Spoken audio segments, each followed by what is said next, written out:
Hello, je suis Natacha, coach certifiée en mindset chez Coaching Génération. Après des années en tant que cadre manager en industrie, je suis devenue coach consultante et formatrice et j'aide les entrepreneurs à faire progresser leur posture managériale et à se créer un écosystème vertueux.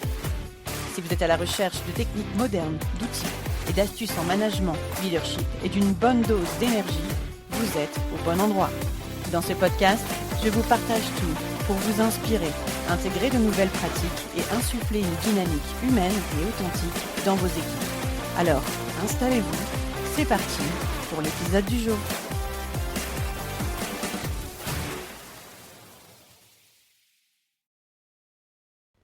Bonjour et bienvenue dans ce premier épisode de ce podcast intitulé Sens et Leadership. Je suis absolument ravie de vous retrouver aujourd'hui. J'avais à cœur et j'ai mis un peu de temps avant de sélectionner, de choisir quel pourrait être le premier sujet que je pourrais évoquer avec vous aujourd'hui. Et j'ai choisi en fait de repartir de la base, de donner du sens à tout ça, encore une fois, et de donner du sens au management de nos jours en France. Ce que je compte partager aujourd'hui avec vous sont des éléments qui sont absolument essentiels. On est dans un moment charnier sur un plan managérial, sur un plan de l'organisation de nos entreprises à aujourd'hui. Là où je tourne cette vidéo, ce podcast, pardon, on est en 2025. Et donc, pourquoi cet épisode ? Eh bien, parce que dans le cadre des accompagnements que je peux mener en entreprise, en individuel, mais je m'aperçois qu'il y a encore beaucoup de croyances. Des croyances qui sont souvent limitantes, des exigences à des niveaux qui sont pas tout le temps au bon endroit et qui créent forcément des attentes, des frictions, des incompréhensions, voire même des tensions et des conflits. Aujourd'hui, je dirais que la grande majorité des entreprises savent travailler. Par contre, le travailler ensemble à l'intérieur, c'est vraiment quelque chose qui est crucial de nos jours. Je partageais avec certains étudiants que je rencontrais encore cette semaine, qui me disaient que finalement, ils avaient pris conscience à travers ce que j'avais pu leur partager en formation, par exemple, que les soft skills d'aujourd'hui et de demain, ce seront vraiment les compétences, compte tenu de l'intelligence artificielle, des compétences techniques qu'on appelle les hard skills. Ce sera pour aujourd'hui et demain vraiment les compétences clés pour développer les entreprises, pour les maintenir, les développer, les pérenniser et puis faire en sorte que tout le monde puisse être au bon endroit de manière épanouissante, quoi. Alors, ce que je pourrais vous dire, c'est que comprendre d'où l'on part, ça permet de mieux ajuster le présent et d'adopter surtout les meilleures pratiques pour demain. Et c'est véritablement mon intention de vous partager un maximum d'éléments dans ce podcast.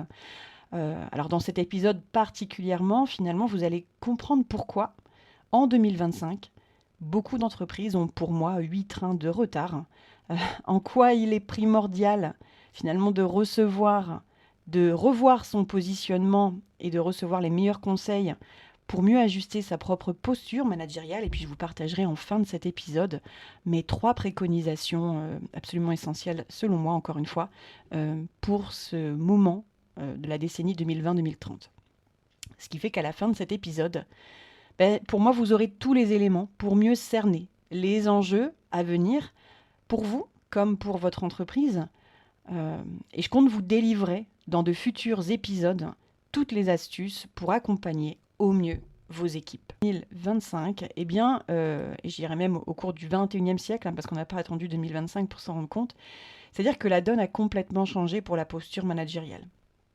On est vraiment, que vous soyez entrepreneur, que vous souhaitiez recruter pour la première fois, ou que vous ayez une équipe déjà depuis un moment, que vous comptiez recruter et vous développer encore plus, plus le temps passe, plus on s'aperçoit, excusez-moi l'expression, mais que le manager, a littéralement le cul entre deux chaises.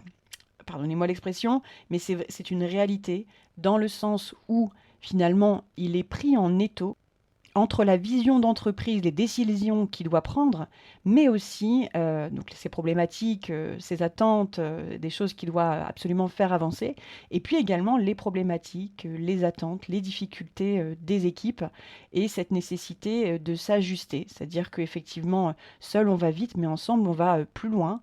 Et force est de constater que parfois, quand je tire la couverture un peu trop fort de mon côté, finalement, je m'aperçois que les gens ne suivent pas derrière. Donc des fois, je m'en aperçois suffisamment tôt, mais parfois, je m'en aperçois dès lors qu'il est trop tard ou que les conflits ont pu s'installer.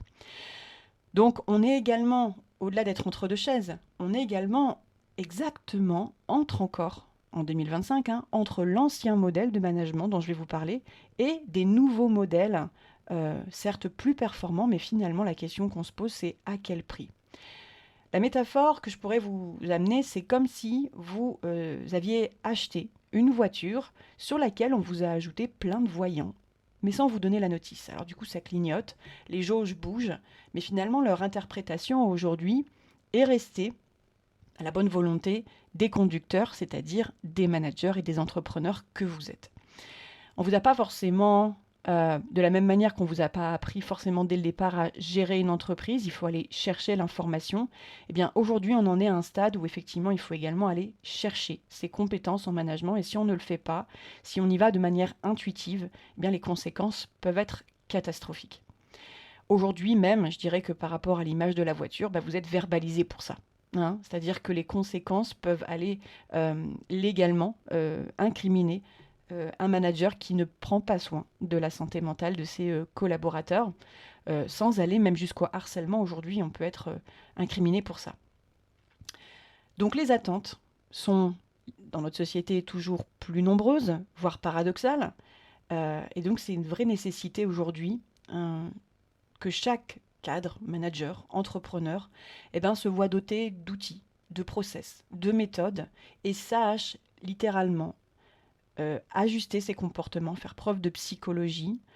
Et c'est là qu'intervient la notion de génération. Alors, je démarre par là parce qu'il est important de mettre le doigt sur les modes de fonctionnement de chaque génération. On me pose souvent la question de mais elles viennent d'où ces générations? Pourquoi est-ce qu'on parle de génération alors que chacun est différent et c'est OK? Eh bien oui et non, parce que les sociologues se sont rendus compte que compte tenu du contexte dans lequel on se trouve au niveau de la société, oui, les générations d'entre-deux-guerres ne se comportent pas comme les générations d'aujourd'hui. Les générations, voilà, et c'est au niveau sociétal. Donc quand on observe des regroupements de comportements qui ont une incidence sur la manière d'être et de faire au quotidien, eh bien c'est là qu'on peut catégoriser, certes, mais catégoriser ces personnes de sorte à mieux comprendre comment elles peuvent interagir avec leur environnement et comment surtout travailler ensemble. Donc je vais démarrer pas trop loin, je vais démarrer les baby-boomers. Finalement, les baby-boomers qui sont nés dans les années 50-60 forcément, après-guerre. Les baby-boomers, ce sont des personnes qui ont été éduquées par les générations d'entre-deux-guerres. Ce sont des personnes qui, du coup, n'ont pas peur de se retrousser les manches, et j'en parle encore parce qu'il en reste encore certains sur le marché du travail, qui n'ont pas peur de se retrousser les manches, qui ont une force de caractère, une détermination qui est globalement, encore une fois, forte. Je ne stigmatise certainement pas toutes les personnes. Je rencontre régulièrement des personnes qui ne se sentent pas appartenir à leur génération, et c'est OK.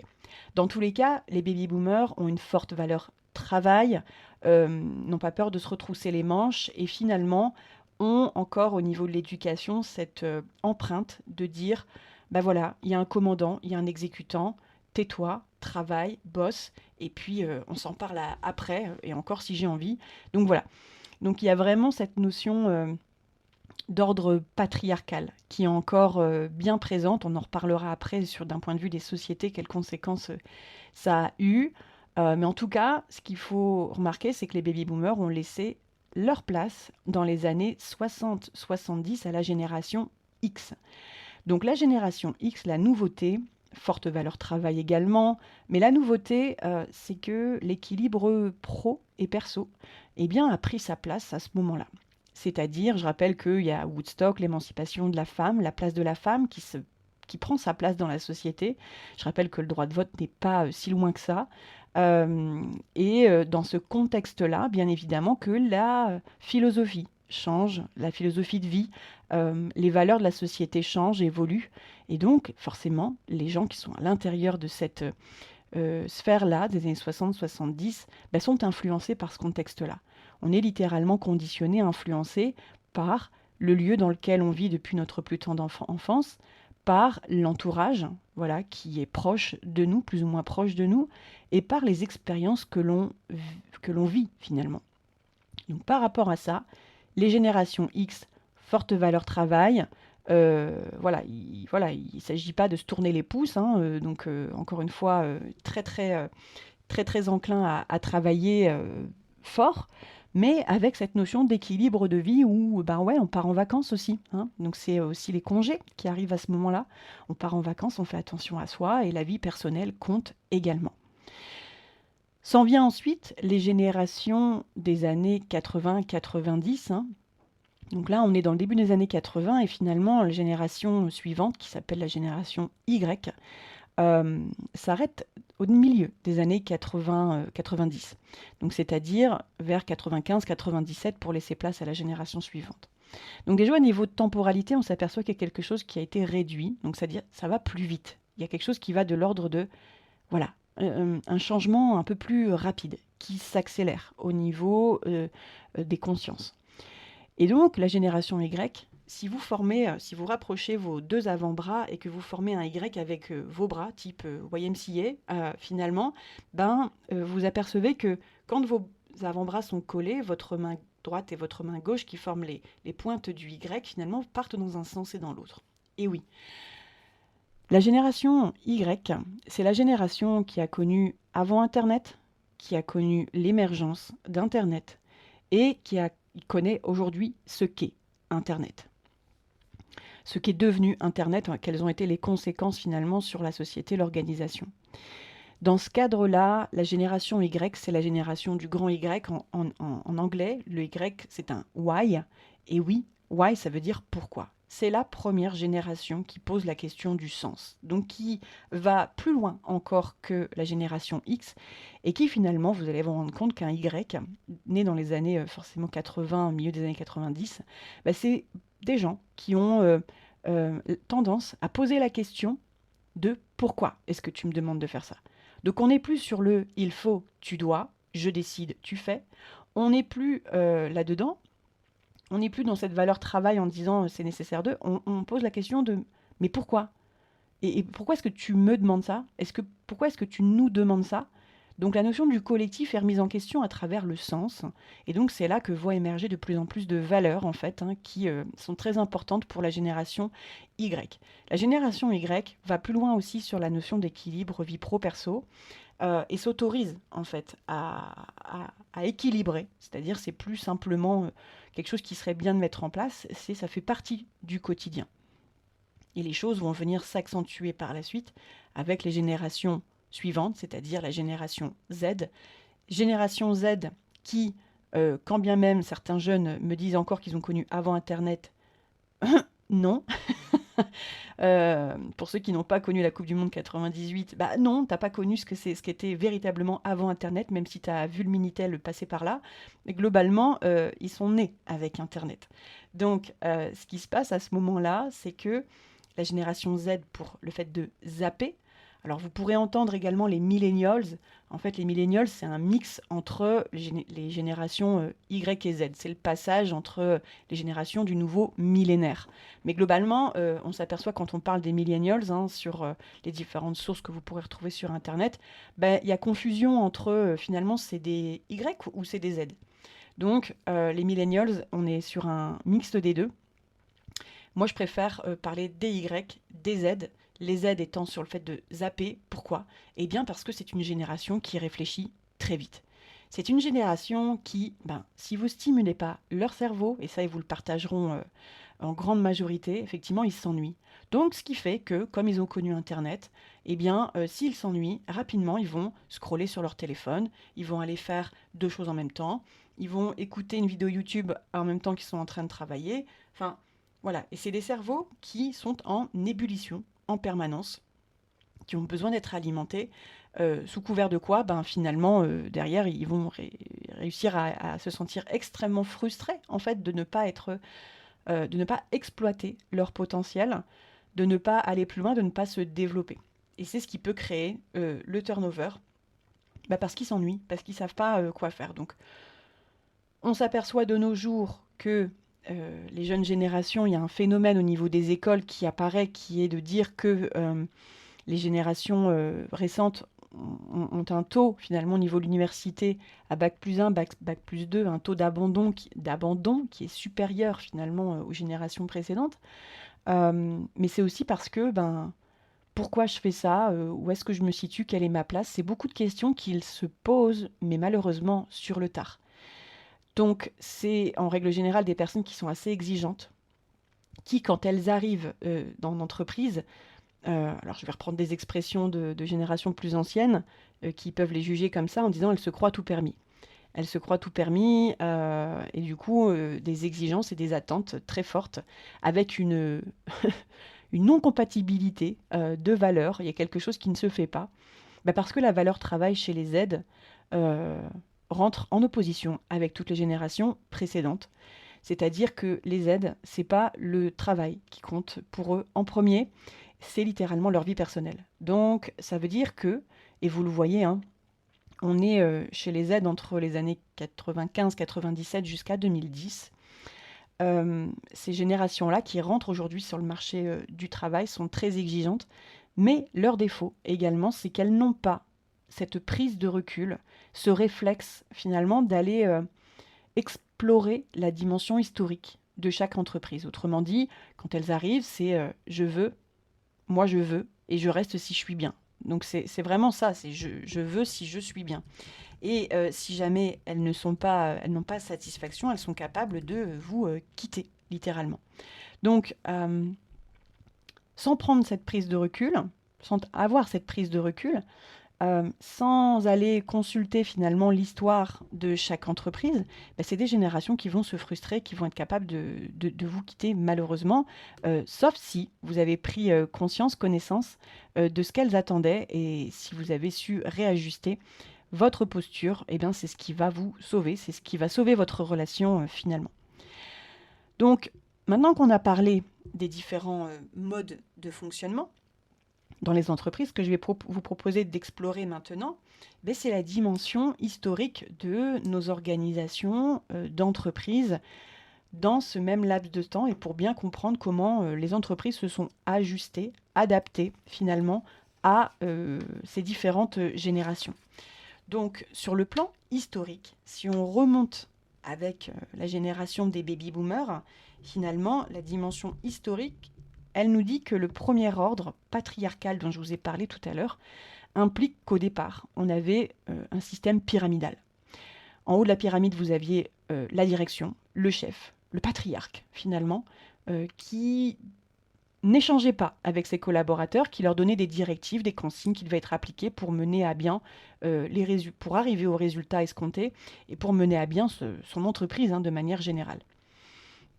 Donc dans ce contexte-là, tout allait bien puisqu'on était sur un contexte de croissance, vous voyez, c'est-à-dire que post-guerre, on s'est tous retroussé les manches et finalement tout le monde était dans le même bateau, donc les gens étaient heureux d'être comme ça. C'était pas du tout, c'était accepté parce que il y avait une solidarité post-guerre qui était présente et qui portait finalement tout le peuple. Alors je me mets sur l'Europe de l'Ouest, bien évidemment, quand je dis ça, mais qui portait le peuple et qui faisait que les valeurs étaient communes et donc le contexte était partagé. Jusqu'à finalement un événement traumatisant qui a créé une onde sismique générale, qui est le choc pétrolier de 74. Donc le choc pétrolier dans les années 70 a généré une crainte générale en disant « Oh là, attention, nous ne sommes plus dans un contexte de croissance et il faut qu'on commence à réfléchir à nos actes parce que finalement un sou devient un sou et que chaque investissement compte et qu'on va commencer à rationaliser nos entreprises. » Et dans ce contexte de rationalisation, on voit apparaître les premiers ingénieurs, les entrepreneurs qui vont finalement tirer leur épingle du jeu par ce côté rationnel, par ce côté très dans la tête. Donc on va réfléchir à la meilleure façon de faire de manière la plus optimale. On va commencer à parler de performance. Les entrepreneurs les plus visionnaires, finalement, vont tirer leur épingle du jeu. Et c'est dans ce contexte-là qu'on voit les organisations des entreprises se métamorphoser littéralement et se structurer.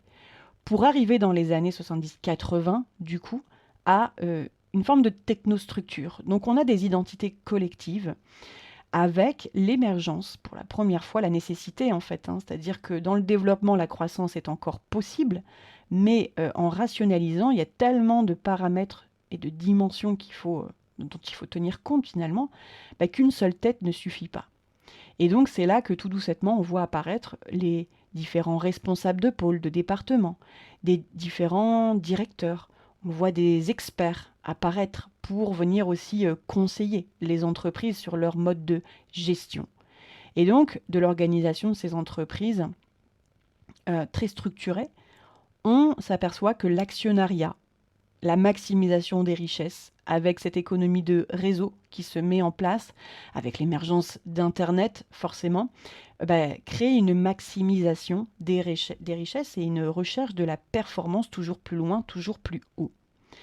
Et dans ce cadre-là, eh bien, on voit que dans cette maximisation des richesses qui est encore très présente dans les années 90-2000 aussi, il y a quand même deux théories qui s'affrontent à ce moment-là. On a la théorie de la valeur, qui propose d'intégrer les individus, ou les groupes en fait, comme étant des éléments qui peuvent affecter, ou qui peuvent être affectés, dans la théorie de la valeur, par la réalisation des buts d'une entreprise. Donc toute la notion de client, fournisseur, actionnaire, employé, communauté, autorité, médias, groupe politique, on a toutes ces théories-là qui se disent que finalement, ces groupes-là peuvent soit affecter les organisations ou être affectés par la réalisation des buts. Donc c'est là que vient émerger la notion d'interdépendance, des intérêts, des objectifs en fait communs, et cette théorie-là vient balancer finalement une autre théorie, celle des ressources, en fait de l'entreprise au sens plus gestionnaire. Donc quand on parle de la théorie des ressources, il y a trois types de ressources fondamentales qu'il faut retenir. La première, on l'oublie assez souvent, mais c'est la théorie, c'est les ressources des actifs, c'est-à-dire au sens du capital, des équipements, de l'infrastructure. Ça, c'est le premier type de ressources des sociétés, en fait. Là, on parle des sociétés. La deuxième ressource active, c'est celle de l'organisation, donc les ressources organisationnelles, c'est-à-dire dès lors qu'on souhaite contrôler une organisation, on a besoin de la planifier, de coordonner, de structurer. C'est toutes les ressources structurantes finalement des organisations. Et puis la troisième ressource, celle dont on va parler, celle sur laquelle je vais m'appuyer finalement, c'est les ressources humaines, bien évidemment. Les ressources humaines, ce sont, au sens de la gestion, finalement, des compétences et des qualités des collaborateurs pour tirer le meilleur. Donc, entre la notion d'interdépendance et la notion des ressources, on s'aperçoit qu'on ne porte pas le même regard au même endroit, mais que les deux sont liés, parce que les ressources humaines, considérer les compétences sans considérer la notion d'interdépendance, c'est une hérésie, et c'est là qu'on a besoin des deux pour mieux comprendre le contexte dans lequel on a évolué. Et donc le contexte dans lequel on a évolué, c'est la deuxième partie de ce point-là. Au niveau historique, je voulais vous parler du contexte législatif. On s'aperçoit que historiquement, par exemple, la notion du document unique est apparue en 2001. Ensuite, on a un trou au niveau législatif, et puis les éléments sont repris à partir de 2008 et s'accélèrent ensuite. Qu'est-ce qui s'est passé? Alors, vous avez peut-être pensé à la crise des subprimes en 2008, mais il y a un événement majeur qui est apparu en 2008 et qui a occasionné encore une fois une onde sismique sans précédent en fait, et qui est encore dans les mémoires malheureusement. Aujourd'hui, c'est la crise de France Télécom, les différents suicides qui ont eu lieu chez France Télécom. J'ai d'ailleurs des étudiants dont les parents ont travaillé chez France Télécom à ce moment-là. Il ne faut pas oublier qu'à ce moment-là, l'État avait des parts chez France Télécom, et à travers cette crise-là qui a été énormément médiatisée, si vous en souvenez bien, eh bien, on ne pouvait pas faire l'impasse sur ce qui se passait, et il était absolument essentiel d'aller investiguer sur la raison qui a poussé ces personnes-là à passer malheureusement à l'acte. Donc, j'ai même des étudiants qui ont perdu leur oncle, etc. Enfin voilà, c'est absolument horrible. Bref, dans ce contexte-là. Au niveau législatif, la protection contre la discrimination est apparue en 2008. On parle de prévention du stress au travail en 2009 avec les notions de droit d'alerte, droit de retrait qui sont arrivées dans le Code du travail. On parle de plus en plus dans les années 2000, mais ça s'est accéléré ensuite, bien évidemment, des risques psychosociaux. Les risques psychosociaux, c'est la façon dont on tient compte de la santé mentale des collaborateurs dans les entreprises. Et puis, les différentes lois sur le harcèlement et la violence au travail se sont développées également jusque 2010. Vous avez ensuite la notion de qualité de vie au travail, qui est née assez récemment finalement, QVT, la QVCT même depuis 2023, c'est-à-dire depuis 2014 on parle de QVT, la qualité de vie au travail, où on va aller investiguer sur qu'est-ce que l'entreprise met en place pour favoriser le bien-être de ses collaborateurs. Et en 2023, ça se transforme en QVCT, puisque les conditions de travail participent dans l'environnement au bien-être des collaborateurs et c'est important d'en parler. On parle d'égalité professionnelle à partir seulement de 2015, des entretiens professionnels, des comités d'entreprise, du CHSCT, qui deviennent les CSE finalement en 2019. Donc dans ce contexte-là législatif, il y a vraiment une accélération de France Télécom et le management, bien évidemment, a été pointé du doigt puisque c'est une réalité.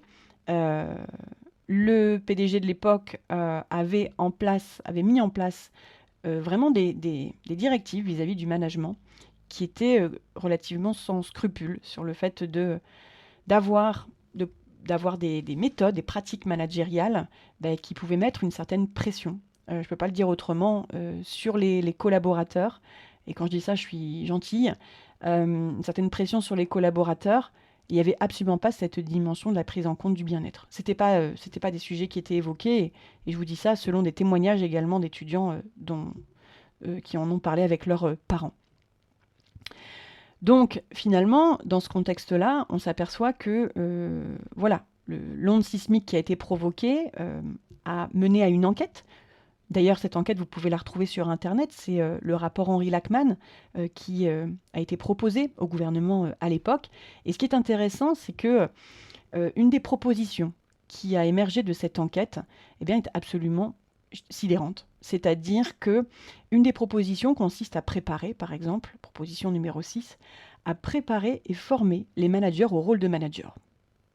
Je rappelle qu'on est en 2008-2010 et qu'on se dit, attendez, comment ça, préparer et former les managers au rôle de manager? Ça veut dire qu'ils n'ont pas été ni préparés ni formés? Qu'est-ce qu'on a attendu? Qu'est-ce qu'on a fait? Et pourquoi est-ce qu'on a mis ces gens-là, du coup, dans ce rôle-là? Ok. Donc là, il s'agit en fait de réaffirmer et de concrétiser la responsabilité vis-à-vis du manager vis-à-vis des équipes et des hommes. Et ce que dit cette proposition, c'est qu'il ne peut y avoir de santé au travail sans vrai manager. Autrement dit, il ne peut pas y avoir de substitut à un manager. Ok, très bien, mais ça veut dire que ceux qui étaient là, c'était des faux? Ou comment ça se passe? Ce que reporte également la proposition, c'est que les salariés promus managers ne sont souvent ni préparés ni formés à leur responsabilité de leader d'équipe. Et là, on se dit qu'en 2025, effectivement, regardez autour de vous et comment ont été accompagnés les gens qui sont partis de l'interne et qui ont progressé, parfois jusqu'à des postes de directeur, mais depuis la base des salariés, des collaborateurs, pour monter comme ça, comment est-ce qu'ils ont été accompagnés et formés à cette dimension de leadership? Donc, ce que poursuit également cette proposition, c'est que être manager implique notamment d'être capable de négocier, d'écouter, de dialoguer, de gérer les rapports de travail, d'utiliser au mieux les talents de l'équipe et de marquer de la reconnaissance. Et que ça, non, c'est pas donné, c'est pas inné, c'est pas donné à tout le monde et c'est pas inné. Donc, ce qui est pointé du doigt, et c'est quand même hallucinant, mais ce qui est pointé du doigt, c'est que les formations à l'époque des écoles de commerce et d'ingénieurs, des cursus universitaires, ne sont pas des formations à destination de la conduite des équipes. C'est-à-dire que 65% des ingénieurs interrogés estiment que leur formation initiale ne les a pas préparés à s'intégrer dans une organisation, à l'animer et la faire évoluer. Seuls 15% estiment être sensibilisés par leurs études aux relations sociales. C'est dérisoire. Ce qui a provoqué, en fait, finalement, cette proposition, ce qui a provoqué le redimensionnement et la refonte des programmes de cursus universitaire, scolaire, du supérieur, pour finalement intégrer dans les différentes écoles de commerce d'ingénieurs obligatoirement un module de formation à la responsabilité sociale et au management d'équipe. On se parle de ça, mise en place de cette refonte-là, 2013-2014. Nous sommes, très chers auditeurs, en 2025, c'était juste hier. Ce qui implique aujourd'hui de comprendre que finalement, aujourd'hui, dans nos organisations, tous ceux qui ne sont pas issus de ces écoles-là depuis 10 ans, n'ont inévitablement pas eu en fait connaissance, ni préparation, ni formation au sujet de la responsabilité sociale, de la santé mentale, de comment s'ajuster à une équipe, de la conduite d'équipe au sens moderne.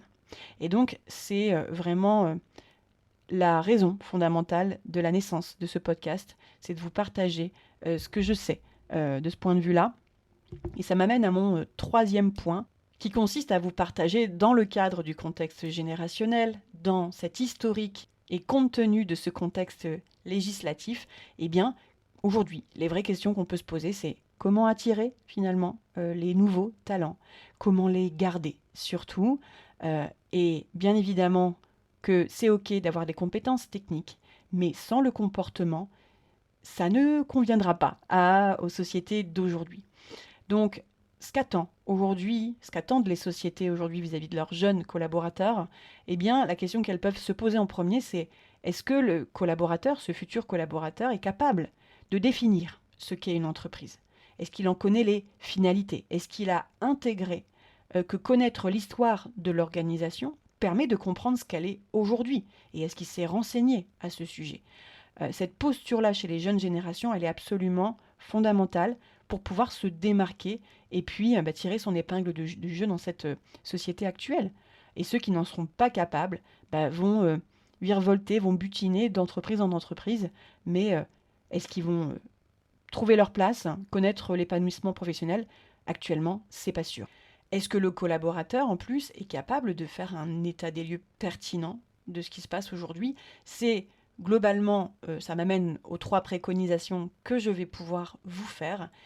Il faut considérer que, si je reprends l'image de la voiture, les voyants de votre voiture, finalement, aujourd'hui, on se dit qu'elles ont un glossaire. Il y a un glossaire, il y a quelque chose qui existe, qui peut expliquer que quand tel voyant se met en route, eh bien, il y a telle action à mettre en place. Sauf qu'aujourd'hui, on s'aperçoit que cette notice, ce glossaire, il est dans plusieurs langues.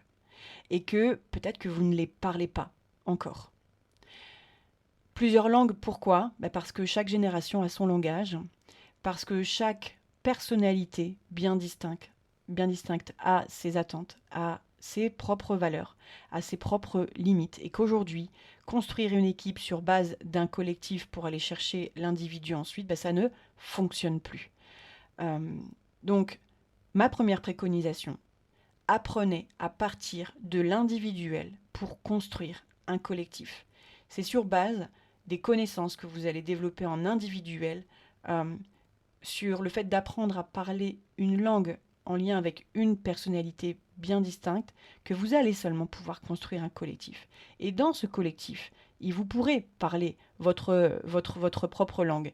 Et j'irais même, je bégaye un petit peu en disant ça parce que vous pourrez parler votre propre langue, oui et non. Je vous apporterai d'autres éléments complémentaires dans les prochains épisodes pour faire prendre conscience que même quand vous parlez à un collectif, il y a des mots qu'il va falloir apprendre à utiliser ou pas, en fonction des messages que vous avez à passer.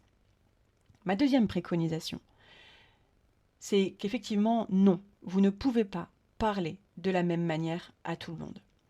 Au-delà des générations, ce qui compte aujourd'hui, et c'est ce que je cherche, et vous le voyez certainement chez les jeunes générations, chaque personne a des attentes et des exigences bien spécifiques.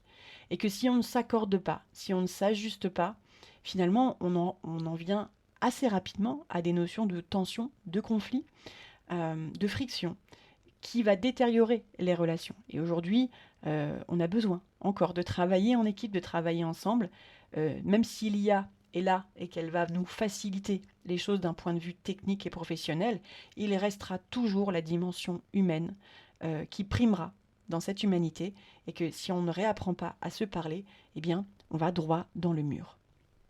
Ça m'amène donc à la troisième préconisation.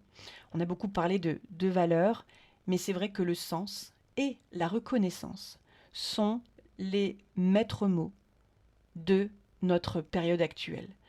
Donc, s'il vous plaît, partagez votre vision, déterminez clairement le cap, étape par étape, à chaque individu de votre équipe pour qu'il ait le sens de ce qu'il fait, mais aussi apprenez à développer la culture du feedback en commençant par vous, en commençant par, et c'est vraiment cette exemplarité qui est nécessaire, en commençant par partager en authenticité ce que vous ressentez sans accuser, mais simplement en partageant les choses et en ouvrant finalement vos pratiques à une perspective de l'ordre du collectif. On est en train de parler de quoi quand on parle de ça? On parle d'intelligence collective, bien évidemment, mais on parle surtout d'intelligence émotionnelle. J'en ai fini avec mon dernier point. Ce qu'il me reste maintenant à faire, c'est à conclure. J'espère que cet épisode a été éclairant pour vous. Donc je dirais que ce qu'il y a à retenir, c'est que sur la base d'un constat, un historique aujourd'hui permet de comprendre et de retracer les pratiques pour intégrer la dimension humaine et comportementale dans les organisations.